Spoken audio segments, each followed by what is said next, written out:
Good evening, everyone, and welcome to our fourth BGANZ webinar for 2026. And what an absolute treat it is to be coming to you on this lovely Monday. And first of all, my apologies, everyone. I'm actually in Darwin. I thought, as your humble host, that I had covered all bases, but the one thing that I forgot to do was take into account that there is a half-hour time difference. So I was all ready to go at 6:30, which was actually 7 o'clock. So hence the delay. My apologies for that. But to those of you watching the replay, this didn't bother you at all. For those of you that were sitting around wondering what was going on, my mistake. But please, if you can let us know where you're joining us from. I'm here in Darwin on the lands of the Larrakia, where we've been filming with Gardening Australia. And I've been fortunate enough to have spent my Sunday yesterday as Botanic Gardens Day at the Botanic Gardens here in Darwin. Now, given that it is Botanic Gardens week, or we've just come to the end of Botanic Gardens week, I thought I'd pull up this retro piece. This is a very special T-shirt, this one, because if you look closely, it's Botanic Gardens Australia and New Zealand Open Day. That was the very first incarnation of this, where it was kind of like this one specific day. And then it kind of became the week, and then it's become the month. And I'm loving that progression, quite frankly, as ambassador. And I have an unbridled underlying agenda. So we've gone from day to week to month, and I'm seeing that 2027 is going to be Botanic Gardens year, where we're just doing one of these every single night of the week.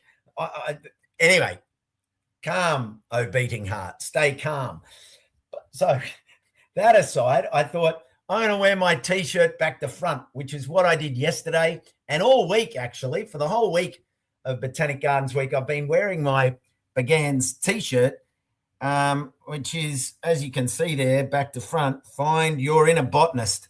So I'm going to get this on, and then we can genuinely start the webinar.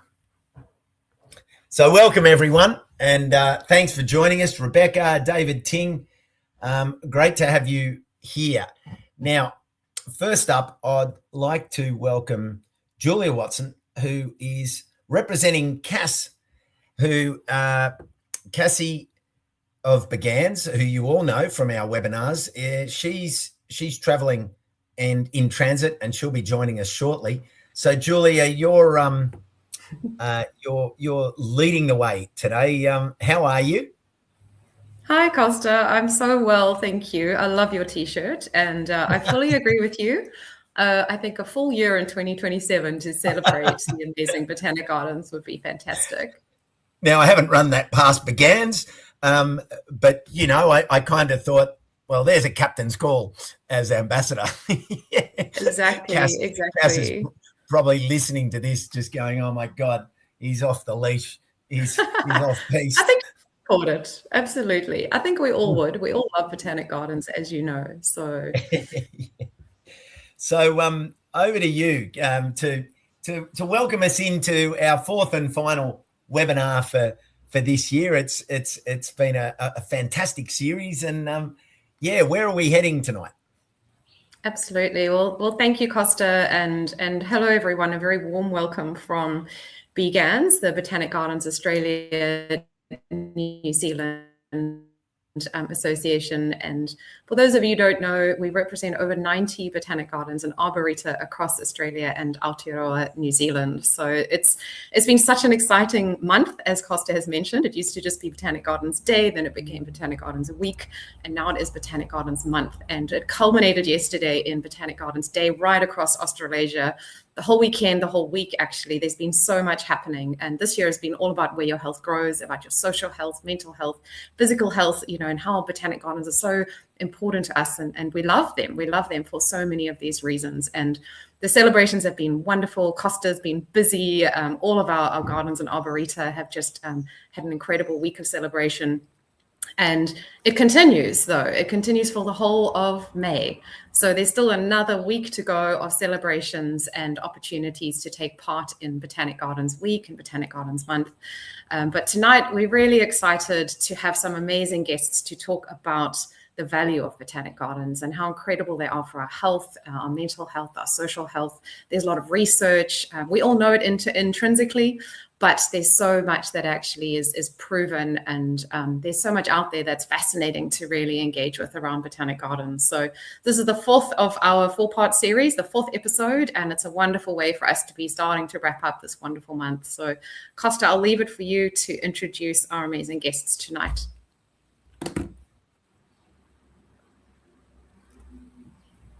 Thank you so much, Julia. Yes, I'm very excited about tonight, and we'll bring you back in at the back end of our yarn tonight, Julia. So big thanks on behalf of everyone. Now, Julia mentioned we have 3 wonderful guest speakers tonight. First up, we've got Wamninda Parker, who's the co-founder of Natire Fix, a wonderful organisation that you're going to hear about shortly.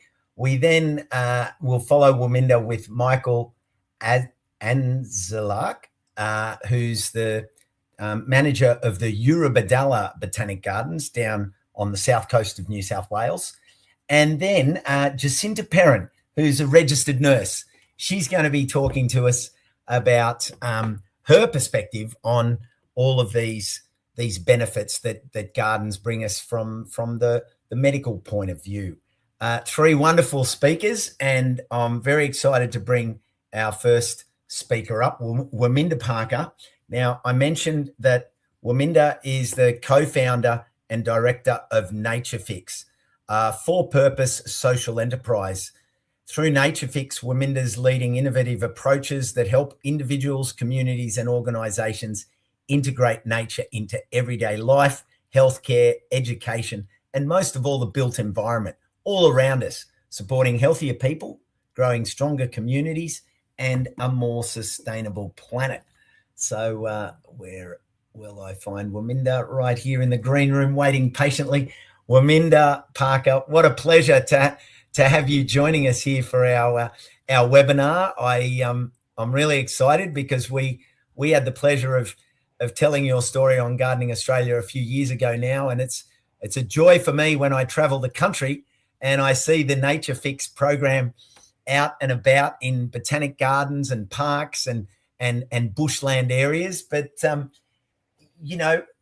Wamninda, what is there, and why is there such a conversation around nature and health at the moment?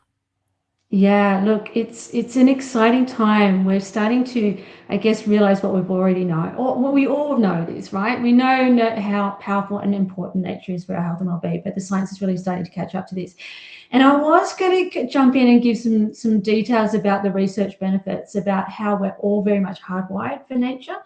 Our biological, physiological, and neurological processes are completely adapted to the natural world. To the point that when we're engaging with nature, our body receives and understands cues that nature gives us. And when we connect really meaningfully with nature, we get these massive amplified health benefits. And I was going to go into the details of that, but instead, I'd actually like to talk about a remarkable story of an individual, which I think really showcases how powerful nature is for our health and well-being. It was an individual that had severe trauma response, and she participated in one of our bushfire recovery programs. We'll be talking a little bit later with Jacinta about that through the Murrumbidgee Local Health District. But just to say for the moment, Natire Fix has got this structured or designed program where it was an hour walk in nature over 6 weeks with individuals. And it's much more than just a walk in the park. We've got very structured guided activities that we match to the different types of nature available. And we do it in a way to help individuals to really relax and self-regulate to start off with. But then we design the program in a way where individuals really get to know nature. They start to relate with nature in a way where nature actually flips on and becomes actually a co-therapist. So it becomes a therapeutic intervention. So it's much more than just an hour walk in nature. And I think Jacinta would agree when I say this, although the clinicians were really important in holding individuals over this 6-week program, nature was doing all the work. So this individual came into the health service highly traumatized, impacted by the summer fires, experienced severe deterioration in her own mental health, and to the point where she lost motor skills, she lost the ability to walk. You know, the mind and body are not disconnected. And so she wasn't able to work. She wasn't able to sort of really function in day-to-day life. I'm very happy and grateful to say that she's now back at work and she's functioning well. But it just gives a really compelling story in case of how powerful nature is. And after she completed the 6-week program, we received this beautiful letter that I want to share with you today, if okay. Natire Fix. Over the last 6 weeks, I have had the pleasure of being involved in the Natire Fix study. I have experienced the beauty of these trails and the many areas of sensory activities to assist my self-care, relaxation, and restoration. Natire Fix has assured me I have taken special time to carry out these activities provided. It has made me stop to breathe, to feel, to taste, to smell, and to touch. It has taken my anxiety away and it has calmed my soul. Natire Fix has encouraged me to savor these precious moments within the moments, and it has taught me once again how relaxing, how beautiful, how invigorating, and how enlightening nature can be. Each time carrying out the activities with Natire Fix was brought with comfort and care about myself and care about what others can achieve with nature. Nature does have a remedy, and these remedies are available. Everyone should experience and take time to fill their souls with these positive nature blessings. This project has provided me with many tools to appreciate and motivate me towards my own self-care. I am so grateful for experiencing nature and the many benefits, and will continue to give myself the much needed time with nature. Thank you, Natire Fix. So, I mean, this is the power of nature, you know, in all its forms. And we've received lots of other really positive nature is. And on that, you know, not only is nature really special and engaging, but we believe personally at Natire Fix that Botanic Gardens in particular, well, we all know they're very special places, but in particular, they're really special places that can help facilitate this process for many, many more people. I don't know, Mal, Costa, if you want to come back on and yeah, I was hoping then to, you know, take a moment if we can to talk a little bit about the health benefits specifically to the gardens. But I do have some slides on that. Can we do that? Are the slides up on the? Have you been able to put the slides up on the? Yeah, it's there. Oh, here they are. Yep. Here we go. Yep. There they are. Yep. Beautiful. I mean, I'd love to talk a little bit about why Botanic Gardens are such important places for those types of experiences. At Natire Fix, we probably have, I think, 5 key steps or 5 key ingredients that we find is really fundamental to flipping spending time in nature into a therapeutic tool or therapeutic intervention. The first is not all nature is equally restorative, and there's an amazing amount of research that's sort of coming out in this space now. Some fantastic research coming out of Singapore around, they've been studying the brain and it's called the contemplative landscapes, neurology of contemplative landscape, and they've come up with 7 key things of nature that are highly contemplative. For example, the design of undulation, you know, those peaks of prospect to, you know, feeling held and contained in those sense of refuge, through to big archetypal elements such as large trees, big boulders and water sources. And the great thing about this research is we're starting to really dig into the research further, and we're actually finding specific types of nature are actually facilitating specific types of health outcomes. So some examples of that, we know that running water in particular, it helps us with cognitive load and cognitive ability. Listening to diversity of modality of birdsong, really soothing for relaxation. We also know that looking at beautiful flowers in nature increases what's known as moral elevation. Through to smelling the flowers, that triggers a certain pathway in our brain that's linked to memory and our hippocampus in the brain. Through to some changes if we're looking up at tall trees, it actually, looking up, it actually increases divergent thinking, which is increasing the sense of creativity. So nature has, all know nature is special, but nature has specific qualities that have specific health outcomes. So what we can actually do now is we can actually start to design guided interventions for specific different health outcomes depending on the type of nature that's there. But what we can also do is if we want to achieve a particular health outcome, we can actually start to manipulate the area and put those design features in. And we'll touch a little bit later on that when we're talking about when Michael talks about Eurobodalla Botanic Gardens. The other thing that's really important, secondly, is we can't meaningfully connect to nature if we're feeling anxious. So we need to feel physically and psychologically safe. And of course, Botanic Gardens, even though there's lots of nature in it, it feels very contained, comfortable, safe, and held. Thirdly, it's really important when we're connecting to nature that we try and move out of our sensory ruts or habits and start to notice nature really in meaningful ways, mindfully, and using all our senses. And Botanic Gardens, as we all know, offers a wonderful smorgasbord of sensory engagement.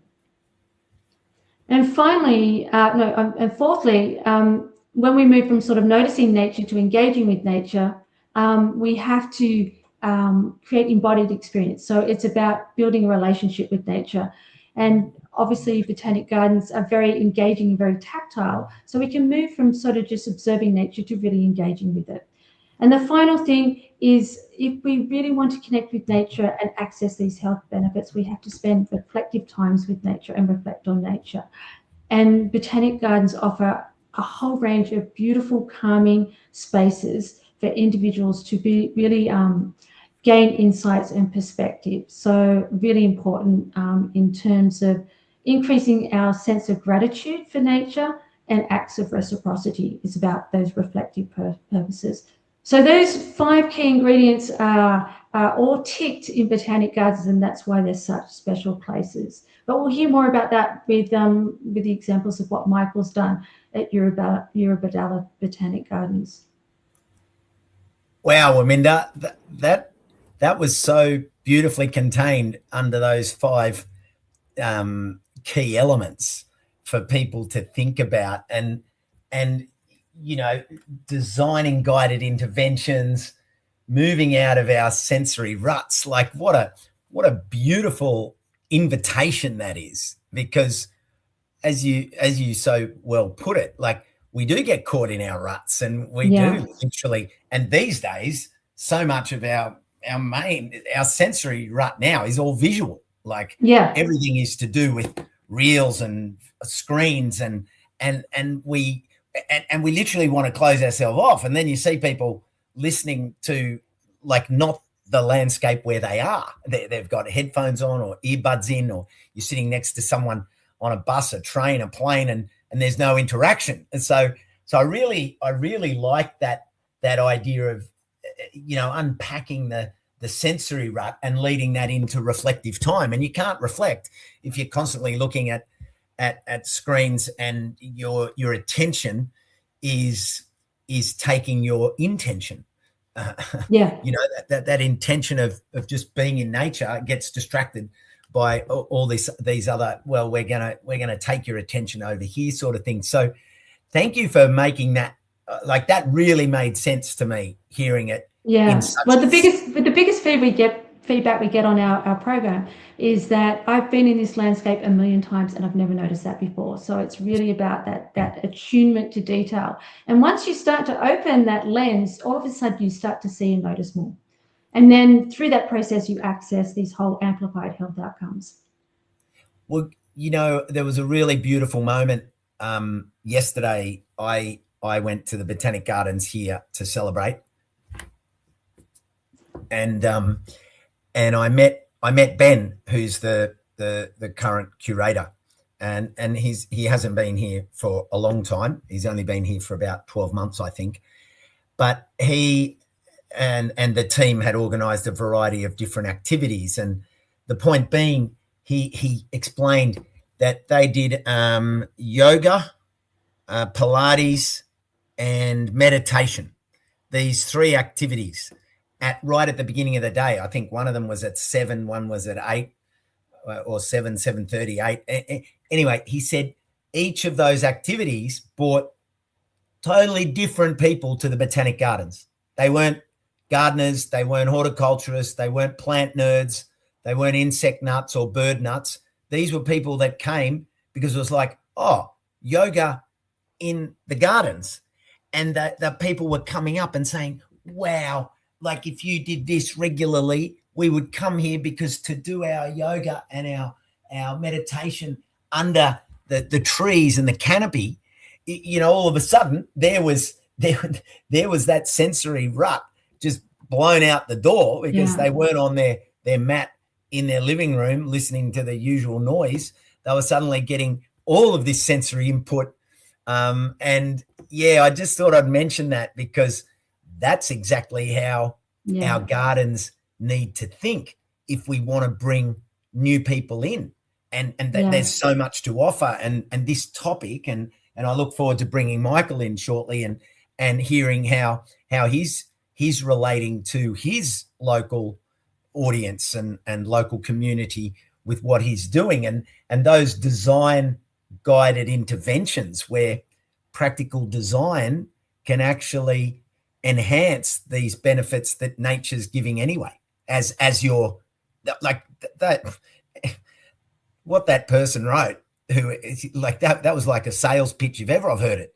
I don't, and the thing is, we're getting many, like lots of responses on that, mate. And I think we need to really value nature as a validated intervention. I think Jacinta and Michael will sort of follow on through that, but we need to take it more seriously.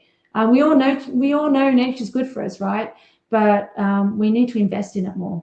And I think Botanic Gardens in particular are really special places for that type of investment. They're a health asset. I couldn't agree more, Wamninda. And what a fantastic way to kick off our webinar. We'll hear from Michael and Jacinta, and then bring you all back in for a pile-on, PILEON as opposed to PYLON, in a little bit. Sounds good to me. Well, thanks a lot, Wamninda. We'll see you shortly. Thanks,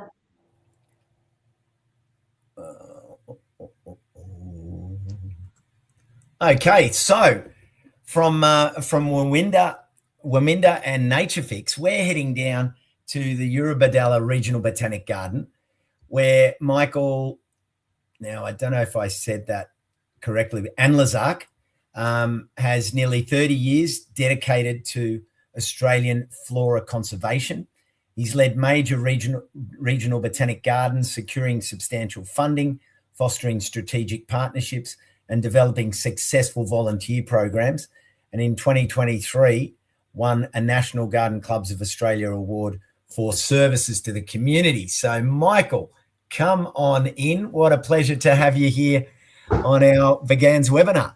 Hey, Costa, it's great to be here. I'm really, really happy to be here, particularly on this subject. And tell us, what's your opening thought on the topic, in terms of just those beyond beauty benefits, the health benefits and of our botanic gardens? I guess the longer you are managing a garden, the more the greater diversity for garden use you come across. And understanding the health benefits, like, you know, every day we're told, you know, you're so lucky to work in such a beautiful place. And we know we're lucky to work in such beautiful places, but we don't often have the time to really get into the place and know what the benefit of that place can be. A few years ago now, I caught the tail end of an interview. It was about some place in Victoria where they were talking about dementia sufferers and their carers. And the article was about looking for places where these people can go, places where sufferers can relax, feel comfortable, be guided by a carer, and just, you know, take themselves out of the situation, so to speak. And I thought, that sounds pretty amazing. And what sort of impressed me was that you didn't need a fancy thing. You just needed strategically placed benches, good pathways, and a really, you know, beautiful natural environment. And it made me think, you know, that's something we could all do. And I just sort of parked that aside for a little bit. And then a few years later, I was invited to a Forestry New South Wales function at Pilot Hill, where they just established a Natire Fix wellness walk. I'm very keen to go along and see that. Was so impressed with the concept. So, you know, it got higher on the list of things we should do. And more recently, we had a gentleman wanting a site to start doing forest bathing. And I thought, great, let's be guinea pigs. Me and the staff will lie on the grass, we'll do the thing. And it was awesome. It was really awesome. You know, we forgot about how busy and weeds and whatever. And we were happy to lie on the grass, not care that ants were coming in our ears and there was kangaroo poo under our necks. We just really got in the moment and used nature to really reawaken something. And I have to say, we got back so refreshed and invigorated that it became really clear to me, it was a no-brainer that, if, you know, we need to do something bigger, something that everyone that visits the garden can experience. And the Natire Fix model was something that fitted beautifully. So we designed a Natire Fix, a wellness walk, and we opened that in June last year. Wow. And so what are how would you define those elements that make this different to just going for a walk in your average garden or bushland or whatever it is? What's going on there behind that? So the research shows that you know, you can get the great health benefit from just walking through a natural environment, but it's almost like a surface experience. You can get a lot more if you actually do something to make you slow down and awaken your senses. So starting to notice things, starting to look at different horizons, starting to breathe, to smell, to, you know, close your eyes, a whole range of activities that help us focus on being in that environment, not just walking through thinking this is a wonderful place, but experience it at a deeper level. And our wellness walk has been designed, we've got 7 stations, and there's a different activity at each station. So it's a structured way to get the most out of the experience and the environment that you can get. They're like cues to stop and slow down. In the beginning of ours, I tell people to turn their phone off or put it on silent. And we want people to just be in the moment. And yeah, people are absorbing nature in a different way, at a deeper level. And having done it now, like you say, for about 12 months, what sort of responses and feedback are coming your way from people participating in this wellness walk? There's been some really surprising things. We don't know exactly how many people are doing this. And one thing that I would suggest, if you do go along this path, maybe put in some structure to monitor. we get good comments in our visitor centre and in our visitor book.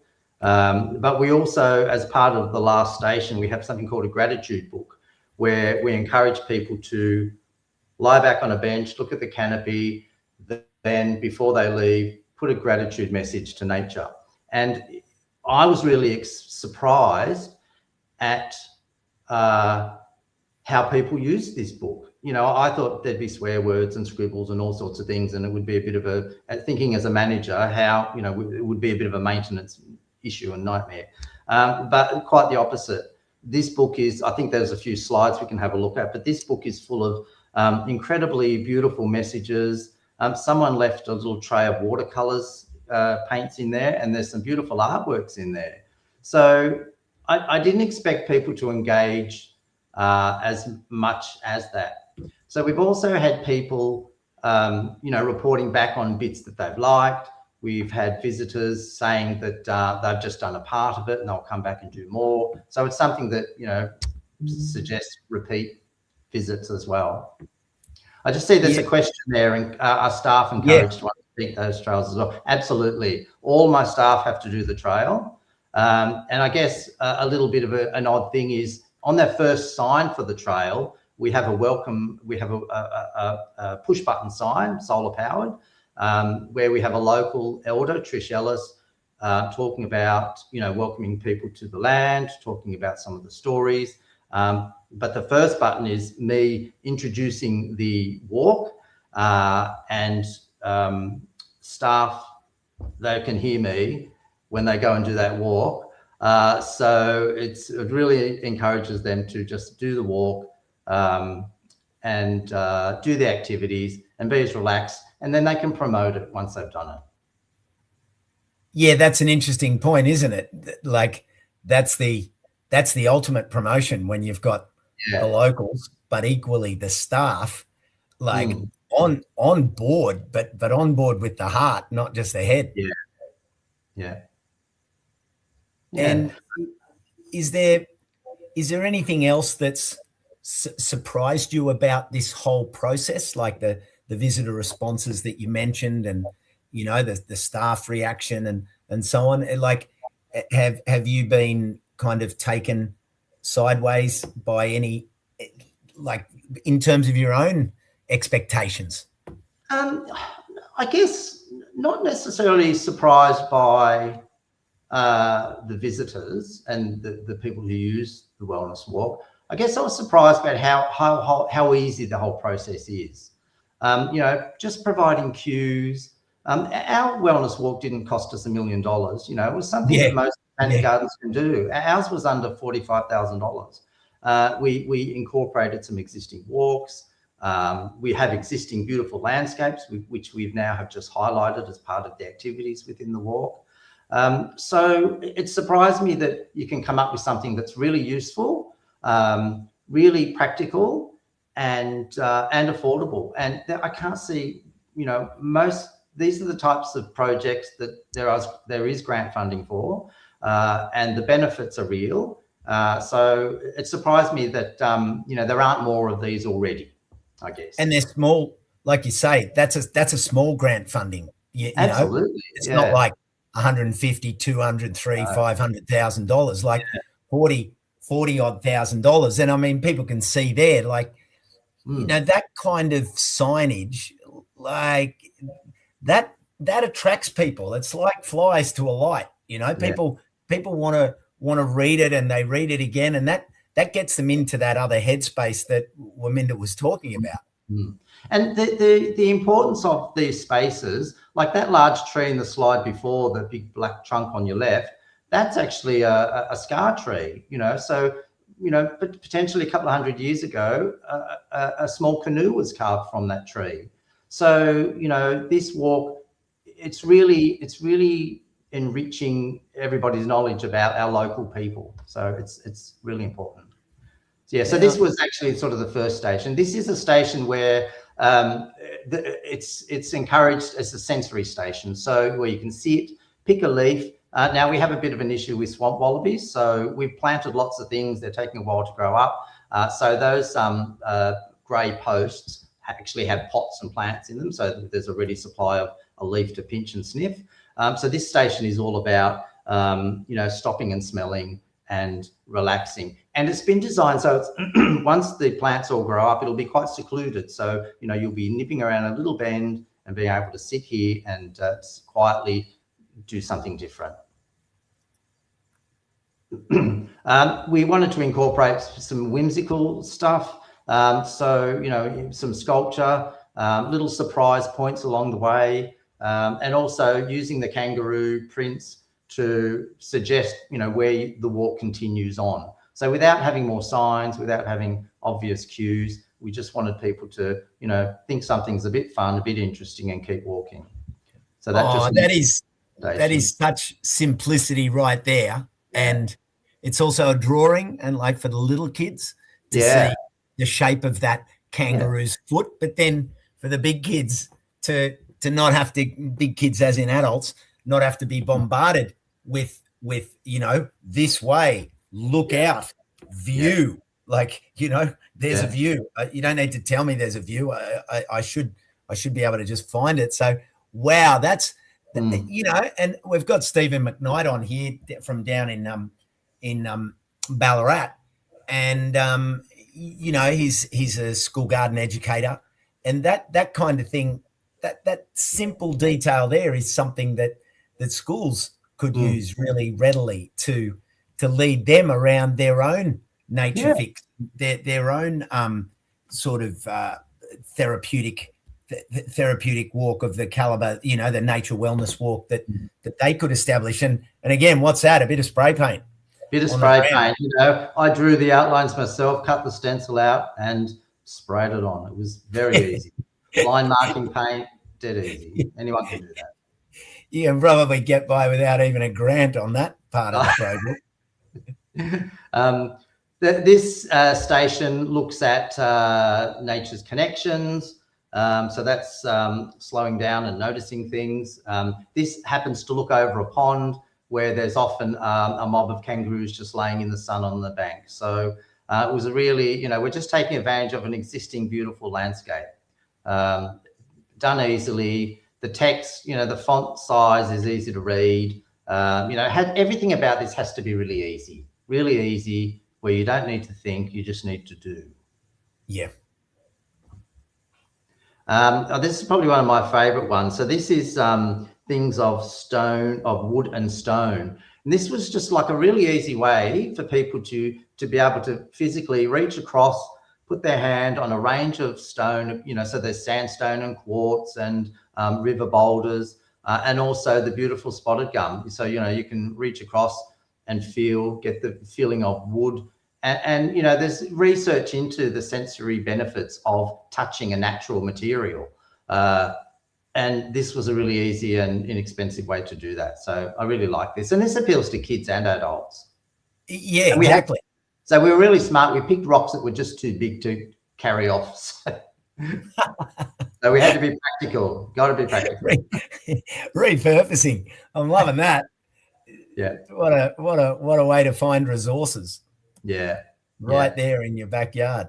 And this is the serenity seat. So the idea is you just lay down, look up at the beautiful canopy of these spotted gums, and just tucked at the back is our gratitude book. And, once again, the parts were all easy to find. It's a stationary book, a journal book with a pen attached. People pull it out, write in. We're on to our second book now, so it's really popular and just full of really beautiful messages. Wow. The odd drawing of a 9-legged kangaroo, but that's creativity, so that's all valid. Yeah, exactly.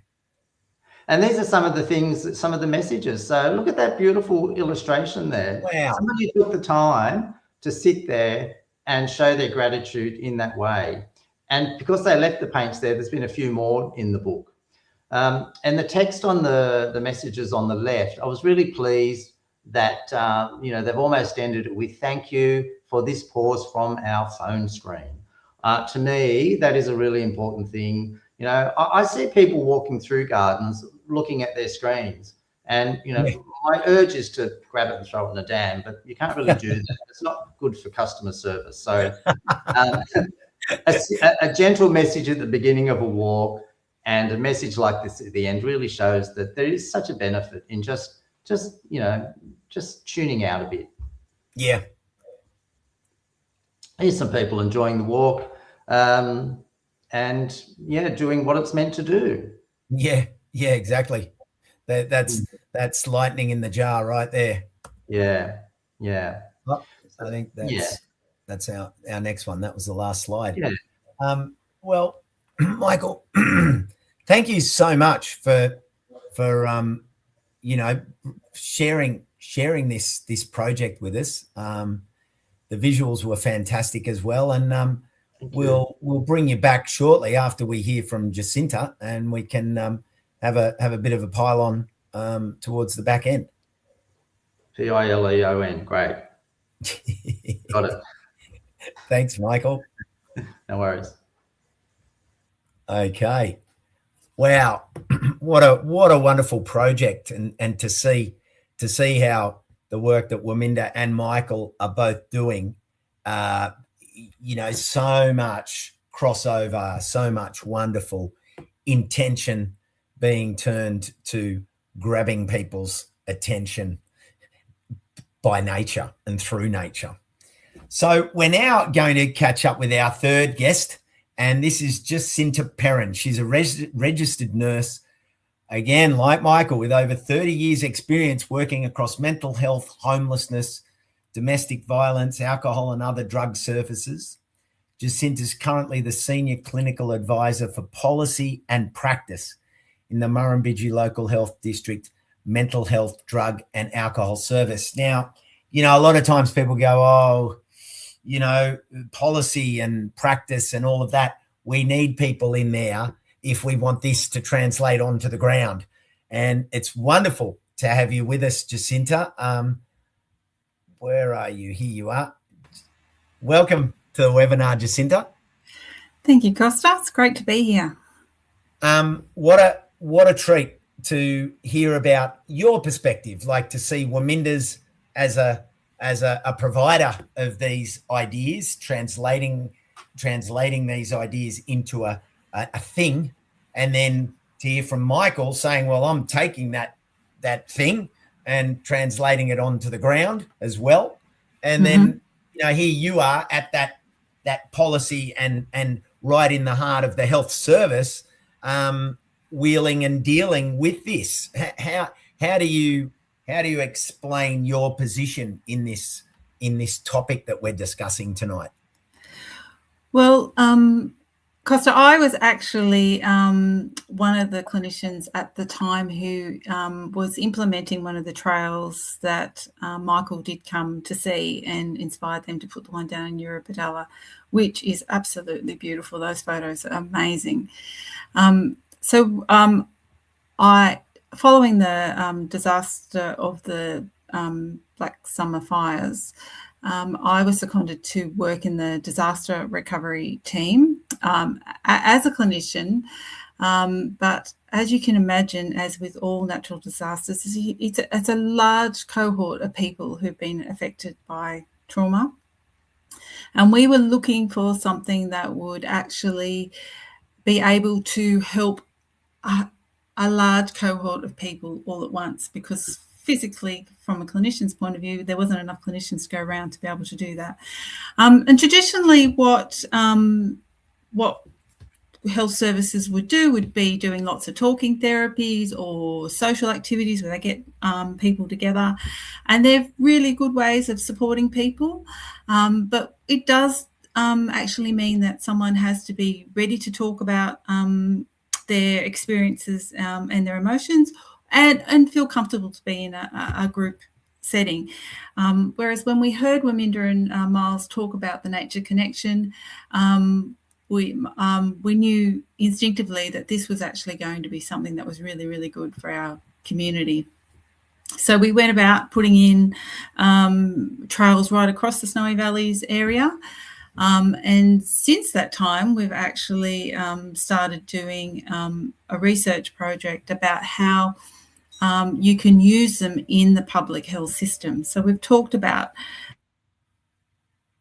everyone's been talking about how people use them incidentally to actually support their health and well-being. And we know that being in green spaces is really, really good for our health. And we know the more we connect to them is really, really good for our health. But I think what the public health system has been struggling with was how do we put that into the work that we do every day? And so there is some quite a bit of research about doing that, but probably we need quite a bit more. And so we started doing a research project in partnership with Southern Cross University, where we're taking people one day a week over 6 weeks for about an hour, and we're using the trails as nature therapy. So what we do is we meet somebody in a space that they feel happy with. So they pick a trail that they feel safe and comfortable in. We go through using those 5 connections that Wamninda was talking about before. So making sure that people are feeling safe, helping them to relax, helping them to get in touch with their senses, helping them to do that relating stuff to nature. And then the reflection and gratitude. And we do that. So we kind of guide them in doing that, because most of the people that we get are people who are referred from the public mental health service. So they're people who've got usually already some kind of diagnosed depression or anxiety or trauma history, or one young person I'm working with at the moment has schizophrenia. And so we're doing these activities with them. Then we're talking about what we noticed, really, and modeling that. And then we're just walking gently to the next activity, and we're doing it again. What never ceases to amaze me, though, is that without any kind of prompting, people will start just voluntarily talking about the stuff that's worrying them, what the problems is that they're trying to process. And this has just come from actually all the things that you guys have already talked about. Just suddenly they're relaxed. For the first time in a really long time, they've actually remembered what it feels like to have your body relax. They feel safe.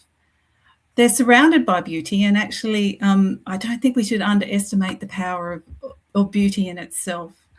Remember that a lot of people who access the public health services are some of our most disadvantaged people in our communities. They don't necessarily live in beautiful places. They don't necessarily have easy access to lovely green spaces. And it may not occur to them that they could go to their local botanic gardens and actually be in that space.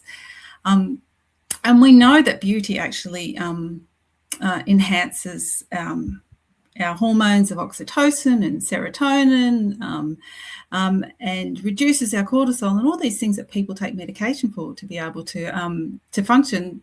Nature's actually doing that for us already. But when they're in this space, they all of a sudden can then start to think differently. As you said, get out of their sensory ruts, think of a different way to manage their situation. And just very slowly and very gently come to a different way of regulating their emotions and solving their problems without having to sit in a room, in a box, talking about these things, learning these skills, being taught these skills. They're actually learning them by being in a natural environment and doing these activities. It's interesting. Stephen just said there, we use our school garden multiple times every day to help with student regulation. And I mean, this is exactly what we're talking about. And just because it's with adults and those outcomes that you're seeing both clinically and personally, it must be like quite a wonderful observation pathway that you're seeing, healthcare being taken out of clinics and hospitals. Yeah, it is really wonderful. because of all the reasons that we've been talking about, that it's really, really quite cost effective to be using a beautiful green space like a botanic garden that clinicians can go to with individuals or groups and learn these skills. Then if we were trying to organise or pay for other ways that this might happen, especially for people who cannot afford these things. Like you're talking about accessing yoga and Pilates and those types of things. That there's a cost point to some of those things which not everybody in our community can afford. So this is another way that people can learn these skills. Yeah. Jacinta, I'll just bring Wamninda in. Mm-hmm. Wamninda, welcome back. Thank you. Did you want to add anything to that point where we were talking about just this external experience that isn't this costly infrastructure that's there? Yeah, absolutely. The key, what we're trying to do with this program is in that case instance, whether it's part of a structured 6 weeks program, it's quite helped and supported. But what those individuals are actually doing are learning these skill sets. So the activities are short enough to do anywhere. So what we're trying to do is create nature as a health anchor point in any landscape that the individual is in. We can look at fractal patterns in nature, increase alpha wave activity to relax us almost immediately. We're teaching them to tap into the peripheral vision in nature, to trigger your calming, your body calming system to help you regulate. So, and the great thing we hear all the time, it happens so quickly, and I have a theory around that. It happens so quickly is because we're hardwired for nature. It happens so quickly because our body, when it goes into these spaces and it's guided through these activities, it remembers. There's a bit of a wow moment, and all of a sudden, yes, I feel incredibly relaxed and relating to this environment, but it's in all of us. It's in our DNA. Very much so. And I think the other thing too, Costa, is that we have seen that our local First Nations people have really, really gravitated to this. We know in New South Wales Health that actually we have not been able to deliver a service that really supports our First Nations people. And for the first time, we've seen this huge enthusiasm from them talking about their changes in models of care, and they can see this as a way to get back to their roots, connect with nature, connect back to their culture, and connect to country, and really accessing the healing benefits of that, and it being seen as a valid scientific way to go forward for them and for the rest of the community as well. And are you seeing health professionals in your circles becoming more open to incorporating these nature-based interventions into like the mainstream care that they prescribe? Yeah, we certainly, Murrumbidgee has been great in terms of giving us the scope to be able to extend this and see how far we can go. But I think what Michael was saying about getting staff to do it, what we've found is that initially when you talk to people, they go, oh yeah, that's a nice thing. It's a nice thing to do. But they don't see it as being part of their core business. But when we take them on the trails, or they actually start doing the activities, then they really, really get it, and they can feel the difference it makes for them and the way that they think, and then they get really enthusiastic. We've actually been invited to do some of our staff wellbeing days, where we're actually getting staff to go through the activities with us and having that time out. And I've seen staff who work with people who have all sorts of issues and trauma, and a lot going on in their lives. Just actually in tears, actually being exceptionally grateful for this space. So it's proven a lot more powerful than I would have thought in the very, very beginning. And I think just on that, because I think it's a really important point. Like this needs to transcend now. It transcends across all different sectors, but it really needs to start becoming embedded. And there is this massive gap between research and application.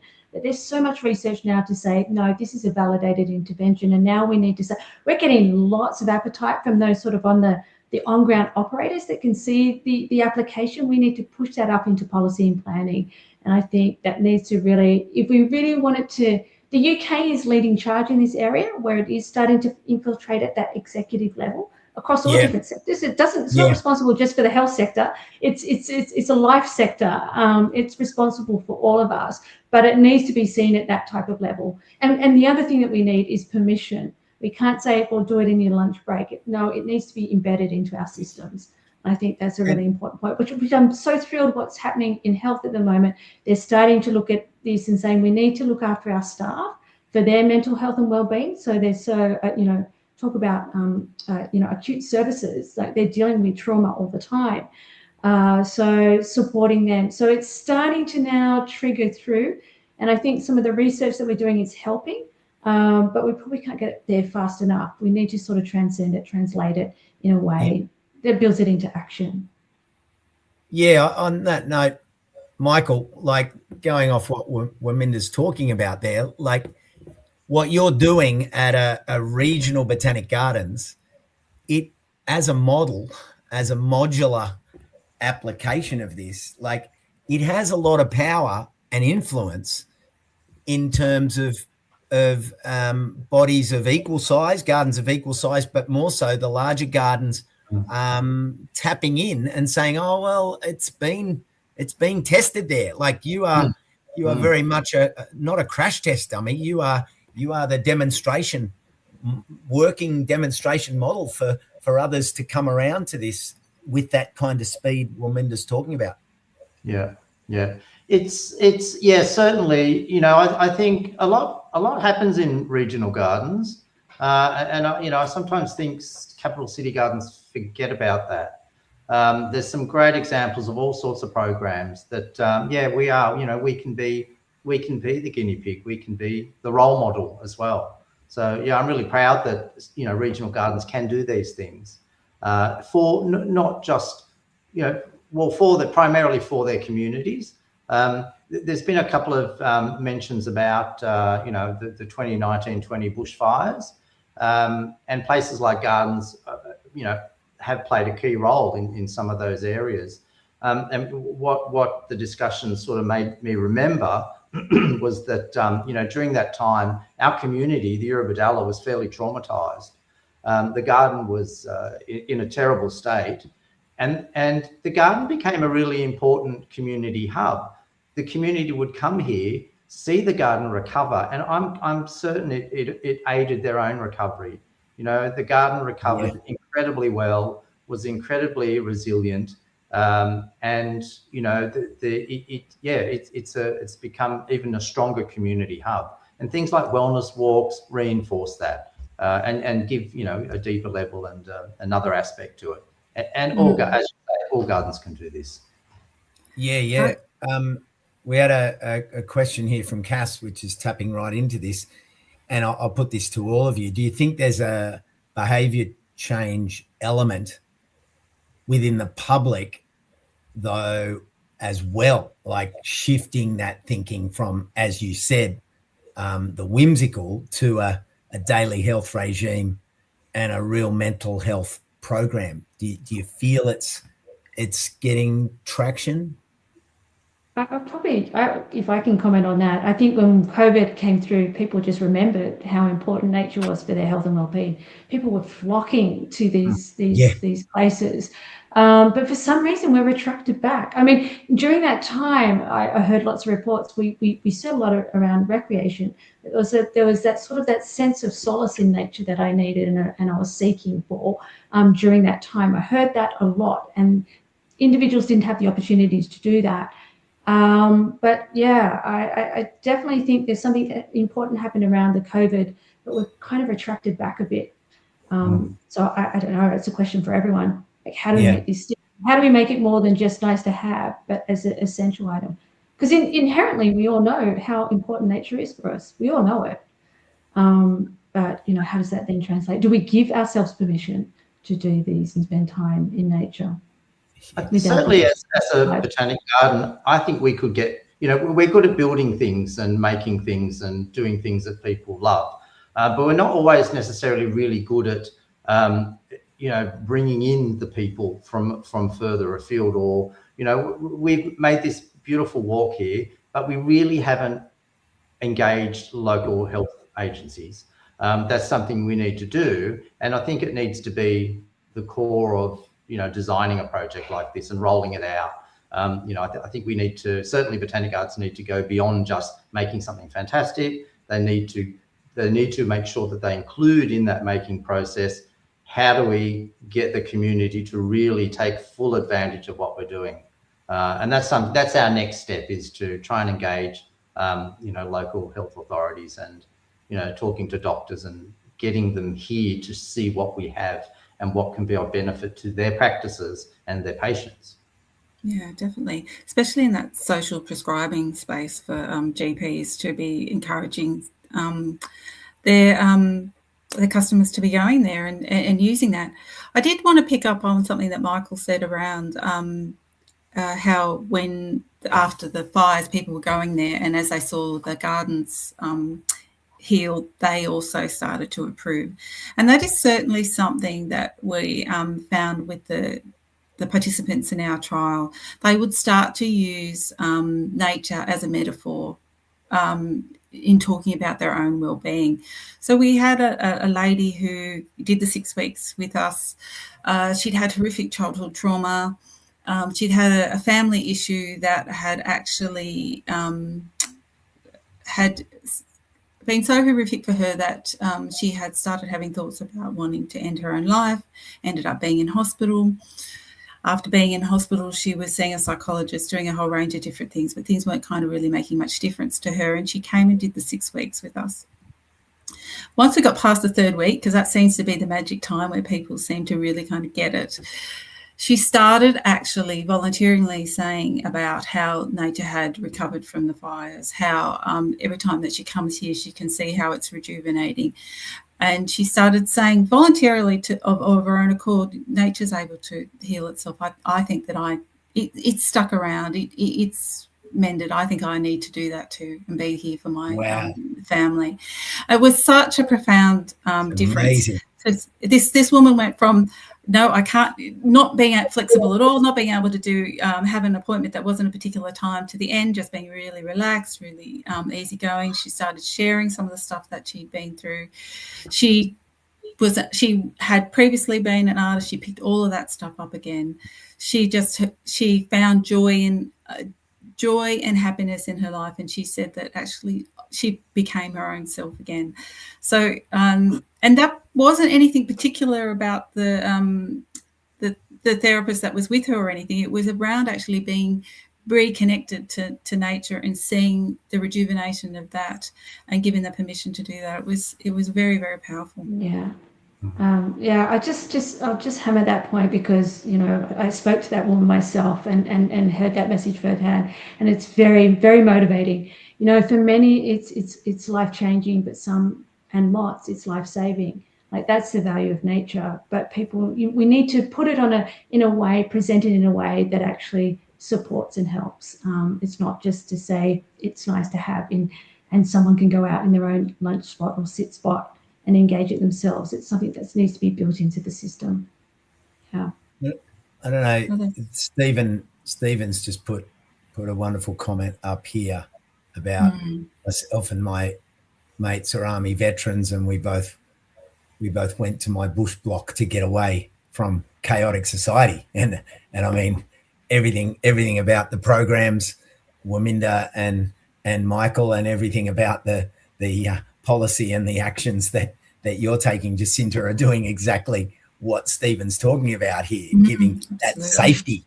And that safety is the thread that each and every one of you have spoken about, that when the people felt safe, it was like nature provided that. It's almost like an airbag to all the bumps and bruises. And suddenly, as you said, we left it at the gate, and we'd chop wood or have dinner or whatever. That's, Stephen, you're right. You're right in the heart of this conversation, and thank you for putting that up there for everyone to appreciate. Yeah. I could just add one more thing on that. Yeah, nature doesn't judge. It's a non-judgmental friend, and it's such a warm friend. So two major things that always happen are the metaphors in nature are so powerful, but then when it comes with non-judgment, even more powerful, you know. Genevieve's comment here, getting lost in nature to find yourself. Yeah. That's a banger. Absolute banger. The good thing about Botanic Gardens is, you know, the going into the bush is actually quite frightening for a lot of people. And I think the great thing about Botanic Gardens is, you know, we're like a safe introduction to the bush. So, you know, for people wanting to put their toe in the water in discovering, you know, what the bush is, to do it in a botanic garden, yeah, is pretty safe. We have visitors from overseas that will come to our garden, and the bush, quite frankly, terrifies them. You know, I guess they've heard all the bad press. Exactly. So, you know, we are assuring them at our visitor centre desk that no, it is safe. It's, well, relatively safe, but it is safe. So yeah, gardens can be the place for everybody. Yeah, I agree. Jacinta, you just reminded me, and I've got it here. Hang on a sec. We got this thing with Dirt Girl, and it's a nature prescription, and I can write a prescription for the children, you know, saying, so it says, you are nature, you belong here, not just in your house, but outside too, in your naturehood, your nature prescription. And there's boxes here. Sit quietly outside and listen for 5 different sounds. Learn the name of one plant, tree, or bird near your house. Lie on the ground and feel the earth holding you. And then the last one was your own nature idea. And then it's prescribed by me, nature dose, 10 to 15 minutes each day, refills as many as you like. So possible side effects, calm breathing, nature tingles, and unexpected joy. Yeah. So you know, great.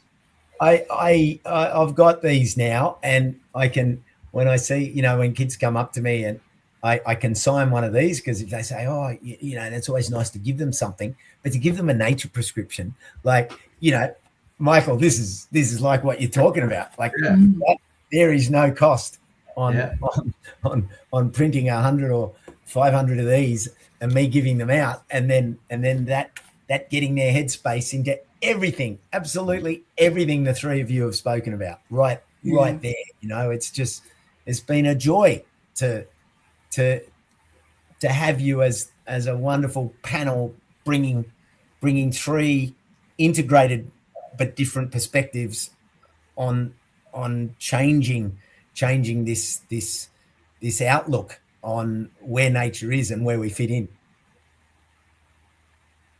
It's been great to be here. Yeah, thank you, Costa. Thank you for the opportunity. Just shout out, if anyone wants to have a go at some of the activities, we've got some free activities on our website, Natire Fix. Please encourage anyone to get out and spend meaningful time in nature. Well, I've got to get one of those prescription pads and call myself a doctor. Yes. Well, that's it. You know, from the Cost of the Garden Gnome School of Doctoring, we can doctor anything, Michael.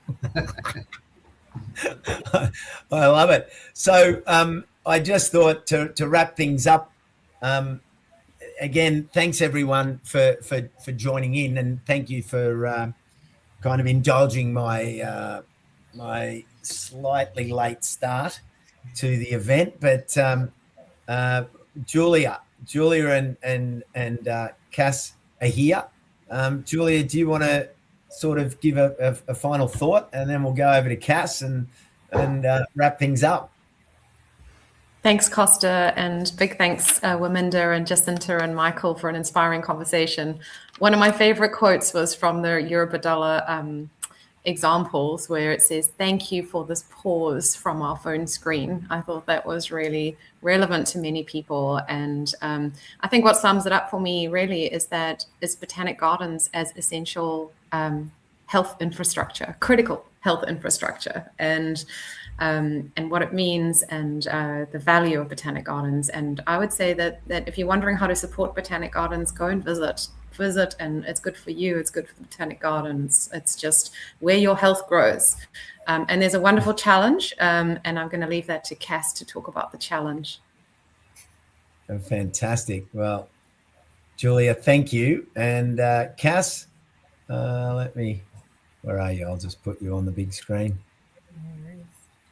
Yeah, so even though Botanic Gardens Week has ended, as you've all heard, we celebrate across the entire month of May. So we still have our Grow Your Health Challenge, which is running, and we would love you to get involved. We have 6 prescriptions, wellbeing prescriptions that you can undertake, and they are literally what we've been talking about this whole session.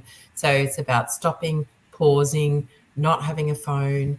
There's some really fun ones. I've been out there doing the colour hunt, and I've done that with my son who's 6. It's such a great family activity. And then you get the rewards. And as Julia just mentioned, so does the garden. So please get out there. We've got to the end of the month. There's some great prizes to win. And I should say, of course, don't stop at the end of the month. That's just when the challenge stops, and that's when the prizes will be drawn. But please continue, obviously, to do this for your own well-being as well as your staff's. If you have a team, use this. We should be going to the Botanic Gardens, as part of the mental health programs for staff. We've all discussed it's free. So, why are we not doing it? And I think that's just one of the key take-homes from this message is they're accessible, they're there. This isn't whimsical. There is so much scientific evidence of the value of Botanic Gardens to our health. And so let's utilize them. And please also, one last thing, if you scan the QR code for me, it is a time, obviously, it's coming up to the end of the financial year. If you can support BGANZ as well by donating to us, then that helps us support all of the Botanic Gardens in their incredible work that they are doing. So, Here. Cass, thank you so much. Now, I did note that earlier on in the comments, Charlie Nancaro, I'll just click that on there. Charlie Nancaro, hi Costa, it's my 49th lap around the sun today. So Charlie Nancaro, I'll break out into tune. Happy birthday to you, happy birthday to you, happy birthday dear Charlie, happy birthday to you. I prescribe to you tomorrow to get your Nature Fix and hit your local Botanic Gardens and leave a comment on leave a photo and a comment of your nature prescription being fulfilled, so that each and every one of us can, in our clinical and personal capacities, Cass, Wamninda, Jacinta, Julia, myself, and Michael, we will recognize your 49th heading into your 50th. That's a big one. That's a big lap. That one, we'll have to give you 2 nature fixes, get you into that 6th decade of your life, which is a big thing. Any final thoughts? Given that it's our last webinar, can I throw it to our guests to give us a final thought on everything we've been yarning about? Just going to kick it off. Who wants to start? Diplomatic void. I love that. Okay, I'll say this. We all know Botanic Gardens are really special, but honestly, just even the ticking the box of the 5 key elements of what flips a nature space into a therapeutic tool and intervention, Botanic Gardens have it hands down. Really, really special places. Great for biodiversity. That's a whole new conversation, but also fantastic for health. Oh, Wamninda, thank you so much. That I was putting quotes of yours up. I was dropping those bombs left, right, and centre. I was typing away here, looking like I was listening intently, but I was also tapping away with some of your quotes while you were speaking. Michael. Okay, Botanic Gardens. Go to a Botanic Garden, you'll get the most natural fix that's legal. Oh. Kaboom. Kaboom. And if everyone listening, doesn't matter where you are in the country, I want you to put on your bucket list Eurobodalla Botanic Gardens. Beautiful, awesome location, wonderful gardens. Put them on your list. Okay, where's Jacinta? Thanks, Michael. Oops, hang on, Jacinta. I just threw you out into the green room, and now I've got Wamninda there. I'm all over the shop. Here we go, Jacinta. There you are. Well, I think Botanic Gardens is an untapped resource, really. It's health infrastructure. And if you want to do something that's really good for your and your family's health, spend the day in the Botanic Gardens. Thank you, Jacinta. Cass, is there a final closing thought from BGANZ? I know you kind of wrapped it, but is there anything else, or am I just dragging you around the block again? Just very quickly, I mean, Botanic Gardens are all about people and plants. So, yeah, it's not one or the other. The two things are intertwined. We can't exist without our plants, and we've just proven tonight how important it is to our well-being, not just for biodiversity purposes. So support Botanic Gardens. Well, big thank you to you, Cass, and to all of the people behind BGANZ, the committee, and everyone involved for bringing together our speakers and putting the webinars, the recorded webinars, that 2 of those, and then the 2 live webinars.